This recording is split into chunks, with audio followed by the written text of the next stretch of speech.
Olá, o programa Trilha Social, o programa que fala o bem, faz o bem e divulga o bem, está começando agora.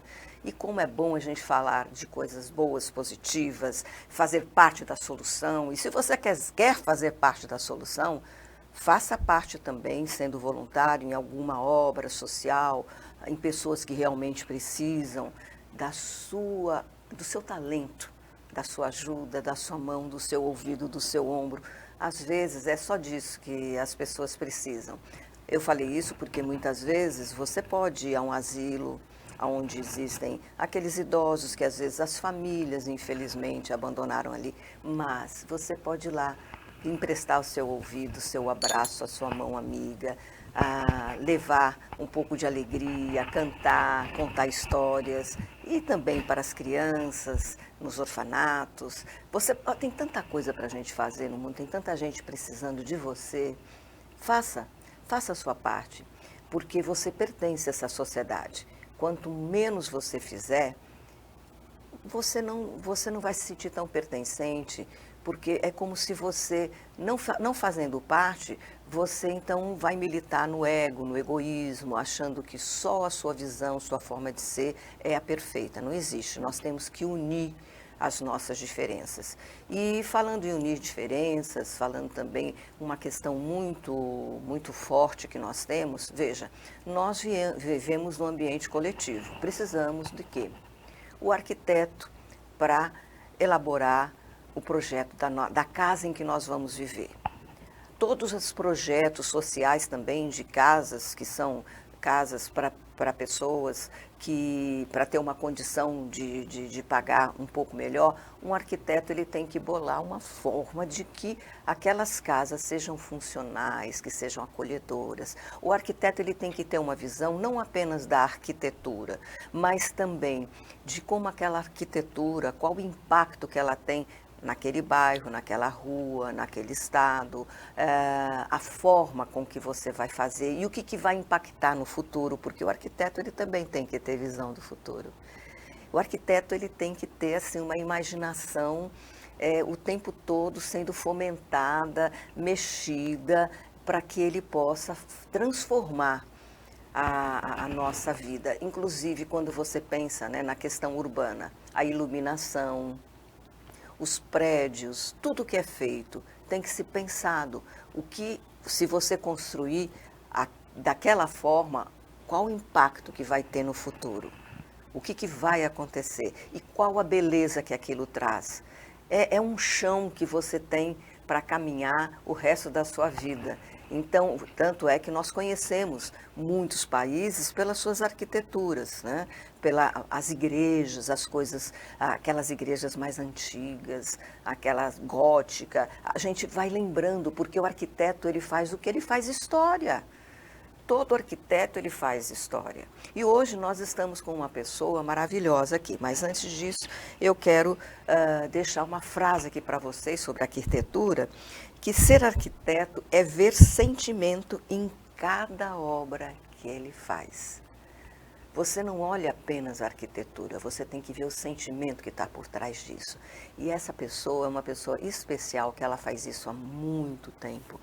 E ela decidiu seguir esse caminho justamente para embelezar nossas vidas e deixar na nossa memória aquilo que foi criado. Nós estamos com Mirna Porto, ela é arquiteta, mas além de arquiteta, ela também é produtora cultural e ela é cenógrafa. Veja, a arquitetura deu a ela uma amplitude de consciência no trabalho que ela poderia desenvolver. Mirna Porto, que alegria te receber Muita aqui. honra estar aqui novamente. E eu adorei essa sua introdução sobre arquitetura. É muito importante que as pessoas se lembrem disso. Eu acho que assim é fundamental que quando a gente pense em fazer alguma coisa que abriga pessoas, é uma responsabilidade muito grande. Isso que você colocou, o conforto ambiental, a luz, a ventilação, a forma como isso influencia na vida das pessoas. É uma roupa que veste famílias. né? A casa, não deixa de ser a casa, o espaço de trabalho, e ele tem uma interferência muito grande, né, psicologicamente, você sabe disso, que assim, que tem espaços que interferem mesmo No no humor, né? humor, na vontade de viver, na vontade... se a gente tivesse mais responsabilidade, eu acho que esse fator, isso que você coloca, devia ser muito visto e revisto pelos arquitetos e pelas pessoas que têm esse tipo de responsabilidade, porque isso implica em questões muito sérias. E a gente só começa a perceber depois de muitos anos. E não só pelo perfil das cidades, que são seres vivos, as cidades são vivas, né? A gente considera É movimento o tempo todo, né? O urbanismo é isso, é trabalhar a cidade como um ser vivo. Como na questão individual. Então, assim, tem que ter muita responsabilidade para olhar a arquitetura construtiva.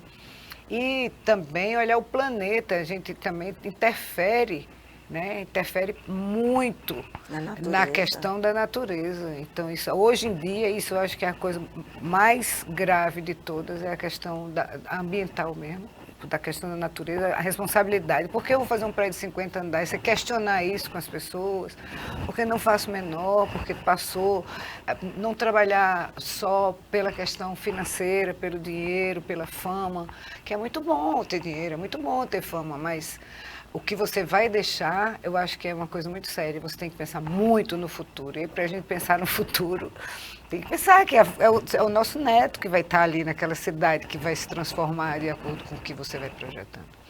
Eu acho que essa sua introdução foi fantástica. Muito obrigada. E a questão do impacto, né? A arquitetura é um impacto.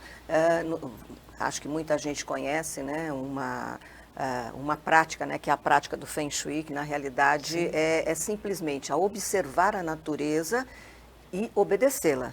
Porque o arquiteto, ele tem esse feeling, né? Ele precisa ter, né? Ele precisa ter esse feeling de olhar para a natureza e obedecer. Porque os ventos, as águas, tudo isso influencia. Às vezes você constrói, por exemplo, como eu já vi em alguns lugares, uma pessoa construir no mangue. E não construiu da forma... Já começou errado, né?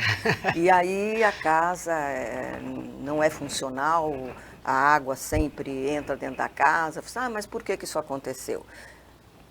Bom, não teve alguém para conduzir e dizer, olha, não é aqui a responsabilidade. É a coisa da responsabilidade, né? Eu acho que a responsabilidade é primordial. O que vou fazer? É responsável isso que eu estou fazendo? Daqui a 10 anos eu posso passar na porta e dizer que fui eu que fiz? Eu acho que essa é a pergunta que a gente tem que fazer sempre quando é arquiteto. Daqui a 20 anos, quando eu passar por aqui, eu vou dizer, foi eu, assinaria novamente esse projeto, porque eu conheço muitos arquitetos, assim, muito bons, e que já se confessaram comigo, dizendo assim, eu jamais faria isso novamente. Naquela época eu fiz, naquela época eu mandei demolir para construir um novo, não devia ter feito, devia ter preservado. E a gente aqui no Brasil tem muito essa prática, né, de vamos demolir, não liga muito para a questão também histórica, o respeito ao passado, a outras pessoas que fizeram outras coisas e que dava muito aquilo que a gente deve preservar, né? E assim, é isso que você falou também da história. A arquitetura e a moda, a gente pega qualquer fotografia e você, dependendo do mobiliário, do espaço que a pessoa esteja, como está vestido, você é capaz de dizer, década de 60, 70, 1800, 1400. A gente tem essa responsabilidade estética que ela se estende pela casa.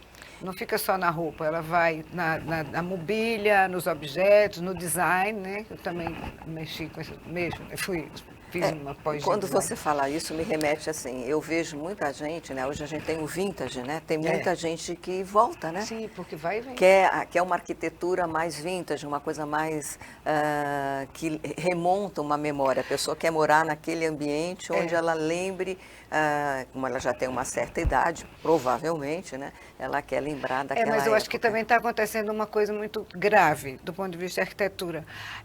As casas, elas estão ficando sem personalidade. Sim. A gente não sabe dizer se está aqui, se está em Miami, se está em algum lugar diferente, porque os containers de concreto, eles estão cada vez mais A gente perdeu a casa varandada, a gente perdeu a casa com telha cerâmica, a gente vai perdendo esse tipo de coisa pela praticidade, pela universalidade, pelo planeta que está ficando mais ou menos igual, a tendência é essa. Mas, assim, há um arrependimento já. Eu já conheço várias pessoas que construíram desse tipo de coisa que eu falo assim, é muito pessoal, esse pé direito é muito alto, é muito vidro, eu tenho que botar uma cortina de 6 metros de altura para poder fechar uma vidraça que eu nem uso aberta. E não sei. Então, a gente começa a ver que tem conflito. Esse agora. conflito que você falou agora, né, do pé direito alto, a gente percebe. Uma casa com pé direito alto, eu pelo menos tenho essa impressão, e conheço um pouco da área do Feng Shui, é muito impessoal, né? Você não sente o aconchego, né? Porque ele é tão alto, é como assim, inalcançável. A ideia que nos remete é do inalcançável. Esses espaços assim são para igrejas, porque realmente a gente vai falar com Deus, né? Então a gente está ali para a espiritualidade. É verdade. É verdade. A arquitetura tem essa coisa do ir e vir, né? A gente se apaixona, por exemplo, agora as pessoas estão assim novamente naquela história dos anos 70, querem cores dos anos 70, materiais dos anos 70, esse saudosismo. E também tem muita influência cultural, né? As casas da época da minha avó, quando eu era criança, a gente olhava, tinha aquela coisa assim muito francesa, né? Isso. Tinha uma decoração, as coisas eram muito francesas. Aí depois vinham outros países influenciando. Eu acho que agora a gente está na era da brasilidade novamente. Sim. Eu acho que a gente voltou à brasilidade. Eu insisto muito, eu sou daquelas chatinhas, assim, que eu gosto de terra, telha, gosto de terraços, gosto de varandas, de redes. Eu sou, assim, uma brasileira nordestina, muito nordestina. E a influência desses arquitetos, para mim, é uma coisa assim, muito humana, muito agradável. Mas, que casa legal. Não é. É aconchegante. Você ter o espaço que lhe alia com a natureza, que o quintal ele entra pela casa, o jardim ele faz parte, aí você tem um banheiro que tem planta, tem não sei o quê. Cada vez isso fica mais raro. É verdade, nós, como você falou, né, existe uma arquitetura que ela é tão reta, não tem planta, não tem flor, não tem nada, é tudo muito frio, impessoal, né? A gente muito está impessoal. numa nave, às vezes a sensação é que as pessoas está numa nave espacial. Está numa nave espacial, um pouco assim, sendo que as naves espaciais ainda têm uns formatos diferenciados, agora é tudo assim muito caixote, muito quadrado. É bacana, num certo aspecto, assim, numa fotografia, assim, que lindo, que não sei o quê, mas é tudo muito igual. As pessoas constroem paredes gigantescas e não ocupam com obras de arte. Exato. Pelo menos se botasse uma parede que justificasse, né, ter uma obra de arte. Eu não preciso de obras de arte grandes, então eu tenho paredes imensas, porque eu quero, mas aquelas paredes brancas, lisas, cinzentas, muitas vezes cinza, pouca cor. Eu sinto muita falta dessa presença criativa. Porque eu acho tudo muito parecido. A gente não sabe se, quando tira uma foto, está na casa do Zé, do Mané, do Souza ou do Joaquim. A gente sabe que tem uma casa bacana, cheia de vidro, com móveis muito retos, um piso que brilha, tudo brilha. Né? E agora muito LED, né, embutido nas paredes. É uma crítica, as pessoas dizem assim, coisa de arquiteta velha, que está aí, não sei o quê, porque o mais novo, mais moderno é isso. Pode ser prático por um aspecto, mas por outro não é, porque eu não acho prático uma vidraça que sobe por 6, 7 metros de altura, um vidro, e depois você tem que pendurar uma cortina, e depois essa cortina fica cheia de poeira, e depois quem vai lavar essa vidraça tem que ter um equipamento. A manutenção. A manutenção também é complicada. Né? E depois aí, vamos usar, cheio de coisinha assim, vamos usar agora uma madeirinha que junta poeirinha e que também bota a madeirinha lá em cima, você consegue limpar de baixo, a parte de cima. Tem a coisa da função, a gente que é mulher, assim, eu não sei como é que os homens pensam a respeito, mas a gente que é mulher, eu pelo menos como arquiteta, toda vez que eu vou fazer alguma coisa de ambientação e de construção, eu sempre penso na parte prática. Claro.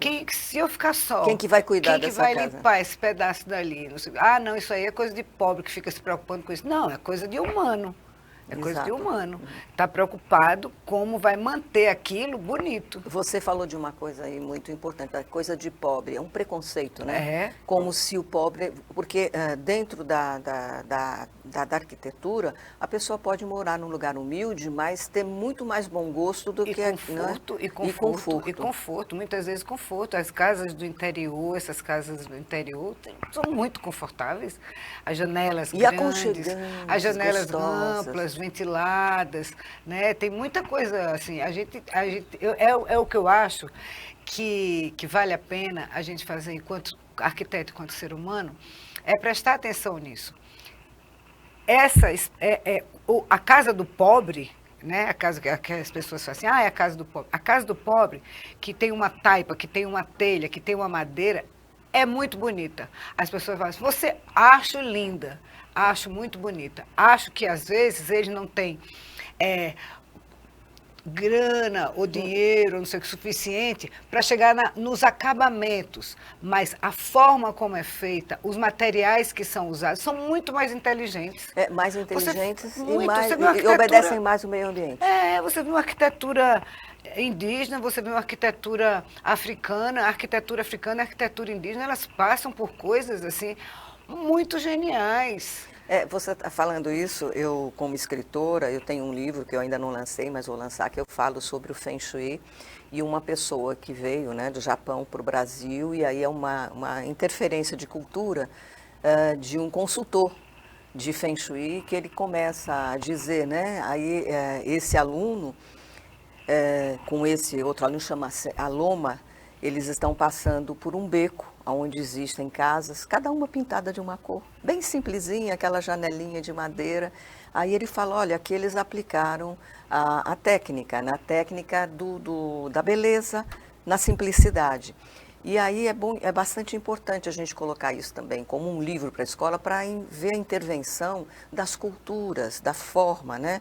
E que a gente pode juntar esse conhecimento milenar da arquitetura, o Feng Shui, o vento que entra dentro da casa, porque quando você vai fazer o seu projeto, você também olha para... A gente olha a ventilação, principalmente. A ventilação. Mais no Nordeste. Então, o Feng significa vento, o Shui significa água.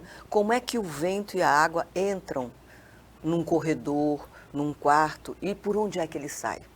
Se a água entrasse, vai sair por onde? Então, quando você observa que quando esses dois elementos entram e eles têm uma saída natural, aquele ambiente fica leve. As cores que você usa, porque as cores também, dependendo da cor que você usa, elas também tem freiam. Energia. Não, eu sempre tenho, quando eu trabalho em arquitetura, a gente trabalha energia da cor. Um ambiente laranja abre o apetite, um ambiente azul, um ambiente verde. A gente trabalha essa questão da cor. Inclusive, assim, um quarto não pode ter... Um quarto azul é bom, porque um quarto vermelho. Aí as pessoas falam assim, um quarto vermelho é sexy.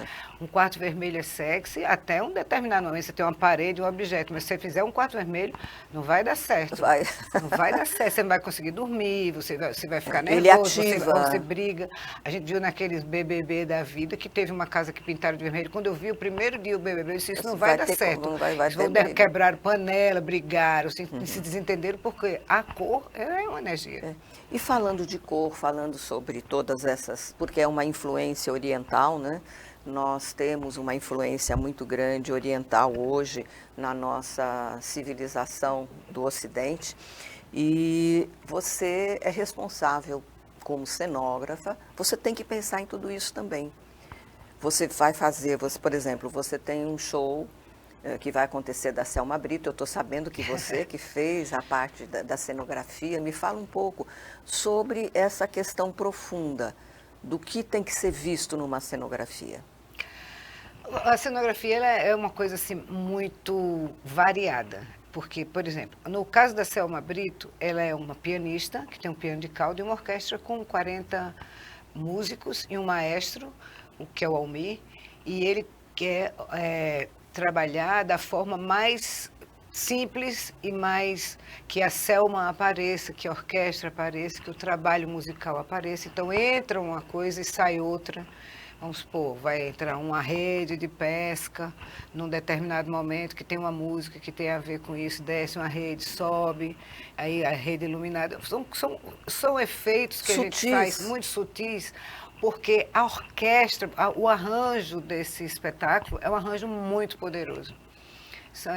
São noites brasileiras, então eles vão tratar assim, de Chiquinha Gonzaga até agora, então assim, passa por muita gente e o arranjo musical já é muito forte. Já é muito forte. Então, assim, a cenografia ela passa muito mais pela questão da iluminação, aí a gente vai trabalhar, eu trabalho luz, né? A gente vai colocar luz legal, a Weldia Miranda, que é a produtora, ela tem, assim, as formas, como eu quero isso, como eu quero. A gente trabalha dentro também, quando não sou eu a produtora cultural, que é uma outra pessoa, você procura obedecer.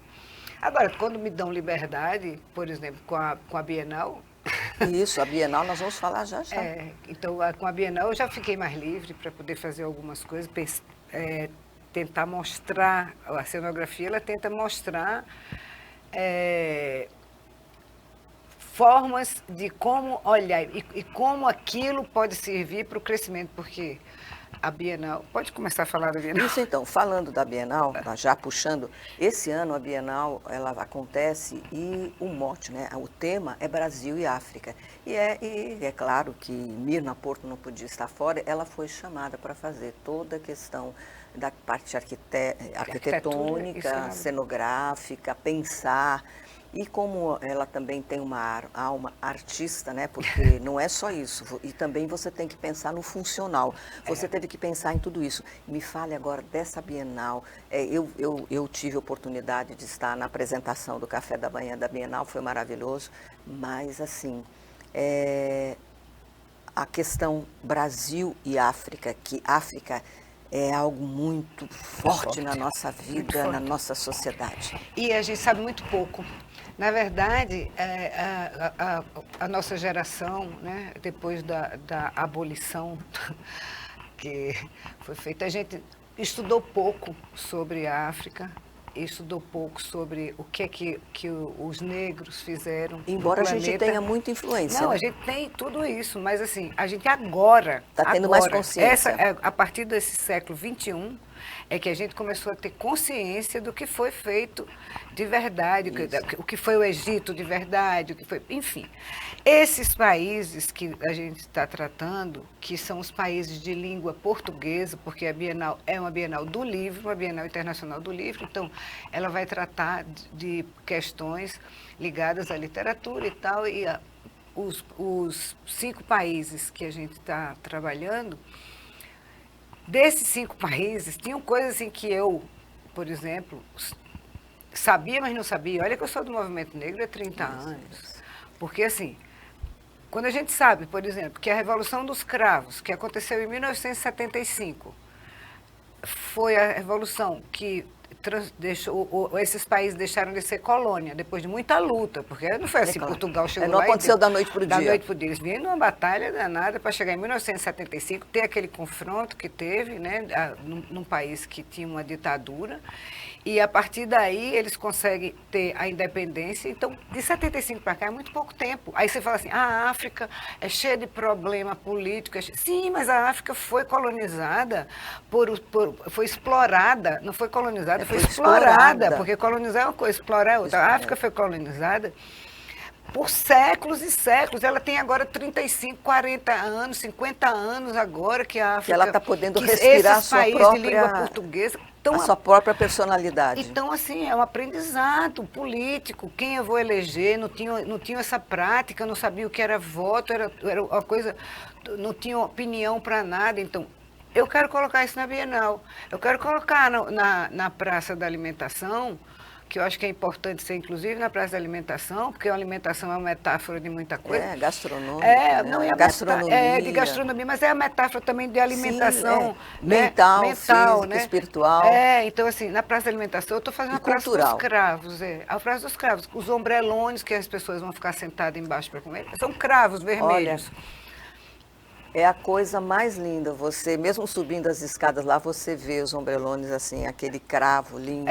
Os cravos gigantes, aí vão dizer, por que tem a Revolução dos Cravos a ver com a África aqui nesse momento? Tem tudo, porque a gente está tratando de mostrar para as pessoas que respeitem um movimento que foi feito de libertação da colônia e dentro de um espaço que era uma ditadura e que as pessoas fizeram uma revolução pacífica, colocavam uma mulher, né, incrível, que ela no meio os homens armados, ela passa com um buquê de cravo e coloca numa arma, um cravo vermelho. O homem fica tão chocado com aquilo, e aí outros vão colocando, e de repente, toda a Revolução dos Cravos, todo mundo usava um cravo vermelho e eles resolveram não atirar, não lutar. É como se fosse um acordo de paz. Fizeram um acordo de paz. Eu acho isso belíssimo. A gente vai explicar isso nas paredes, vai ter fotografia, a gente vai explicar isso. Eu acho importante a gente explicar isso, porque tem criança, tem adulto, tem adolescente, para a gente dizer assim, a Revolução dos Cravos foi a Revolução Comunista que teve em Portugal. As pessoas falam muito isso. Foi a Revolução Comunista que teve em Portugal, e aí usaram o cravo vermelho, que era o símbolo. Não, gente, não foi. O cravo vermelho não era porque era símbolo do comunismo. A mulher ia passando, viu uma arma, resolveu afrontar essa arma colocando um cravo, ou seja, façam paz, entrem com amor, façam uma revolução para que as pessoas possam se libertar. Foi muito lindo. E voltando à natureza humana, né? Foi como se ela estivesse falando assim, a natureza e a natureza humana, que a natureza humana é o respeito. É da paz, paz. Pacífico e o próprio... Respeito à vida. Portugal, como nós brasileiros, a gente tem essa coisa de ser pacífico. A gente não quer, a gente quando entra na briga, entra porque é o jeito, porque na verdade a coisa era para ser muito mais tranquila. Aí a gente coloca isso. A outra coisa, a questão do quilombo, que nessa Bienal, a gente tem um quilombo logo de cara. Claro, nós temos a Serra da Barriga, o Quilombo dos Palmares, o maior quilombo da história, foi a primeira luta nas Américas, foi a primeira comunidade livre das Américas, a primeira república livre das Américas, foi o Quilombo dos Palmares. Quando todo mundo estava... O Quilombo dos Palmares, ele abrigou os negros, a princípio, né, os escravizados, depois os índios apoiando, porque os índios também estavam para ser escravizados o tempo todo, entram judeus que estavam perseguidos, entram ciganos perseguidos pela Inquisição, depois entram os holandeses. Então, assim, ali no Quilombo, a gente teve um pequeno planeta libertário. Então, foi a primeira vez que a gente lutou e não venceu completamente, mas a semente da liberdade, né, foi plantada ali no Quilombo dos Palmares. Então, a gente vai fazer isso. Mas, independente disso, eu coloquei isso no dia do café da manhã. A questão quilombola e a questão indígena no Brasil é uma questão brasileira. Ela tem que parar de ser tratada como uma questão racial, como uma questão... Não, minha gente, é uma questão brasileira. O cara estava aqui, o índio estava aqui, a terra era dele, expulsaram, mataram, fizeram, aconteceram. Eles continuam preservando o que a gente tem de o bem mais precioso, que é a natureza, né? Continuam preservando. A mesma coisa, os escravizados foram escravizados séculos. Aí, de repente, pega, sacode na rua, manda buscar japonês, manda buscar alemão, manda buscar italiano para fazer um trabalho que eles faziam. E eles, que eram os trabalhadores, ficaram desempregados no meio da rua. Aí, porque minha gente, olha como foi tratada a questão. Uma revanche, né? E olha o que a gente tem que fazer hoje para poder... Aí eles foram para os quilombos. Esses quilombos em que eles... ficaram, ali houve uma preservação da cultura, da memória, houve uma preservação da identidade deles. Então, esses quilombos que estão espalhados, a gente, quando faz um mapeamento, eu tive a oportunidade de trabalhar em 4 aqui, pela Secretaria da Mulher. Durante um ano, eu trabalhei 4 quilombos alagoanos, né, trabalhando como design de artesanato. E é impressionante, porque eles são quilombolas, mas eles não sabem... o que é a África, o que foi o navio negreiro, quem foi Gazumba, quem foi Zumbi, quem foi isso aqui. A cultura não foi repassada. Não chegou lá. Aí a gente tem essa obrigação. A gente tem essa obrigação. E nessa Bienal você também está colocando um baobá, me fala sobre isso. Porque o que é que eu fui fazer, né? A minha ideia foi a seguinte, vamos pesquisar primeiro o que é que esses países têm em comum conosco. Além do quilombo, que a questão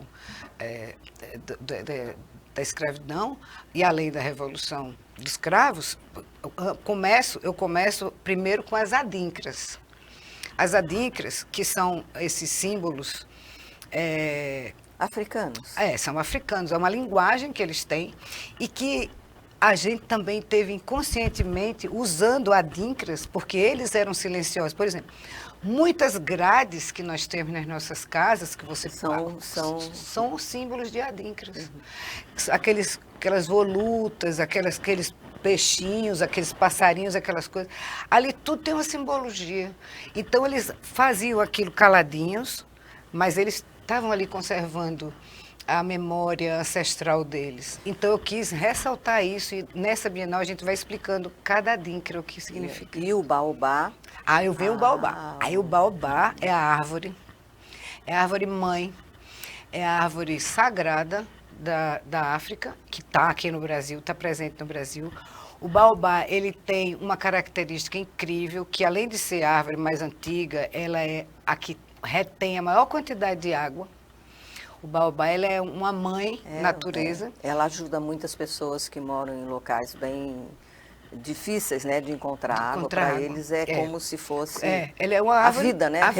Representação da vida. Representa a ancestralidade, representa a resistência, porque ela nasce em lugares assim que as pessoas não imaginam. Inóspitos, né? Inóspitos, e ela representa a resistência. Então, esse baobá, ele é o símbolo dessa Bienal. Eu coloco como símbolo da Bienal, como a gente teve a maloca, esse ano a gente tem o baobá. Tem 3 na praça onde vão ser feitos os lançamentos de livros, e tem um baobá que é um baobá instagramável.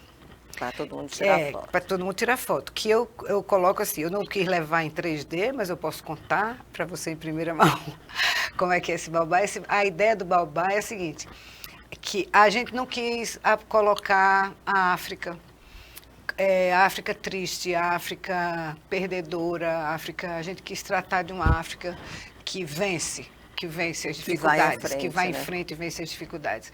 Então eu não quis usar a caravela, mesmo sendo o símbolo que trouxe a língua portuguesa pelas caravelas, tem um lado poético e romântico, mas a caravela é ruim do ponto de vista para as civilizações indígenas, ela foi ruim para as civilizações... O baobá tem uma representação mais pacífica. A gente tem uma mágoa da caravela nesse sentido.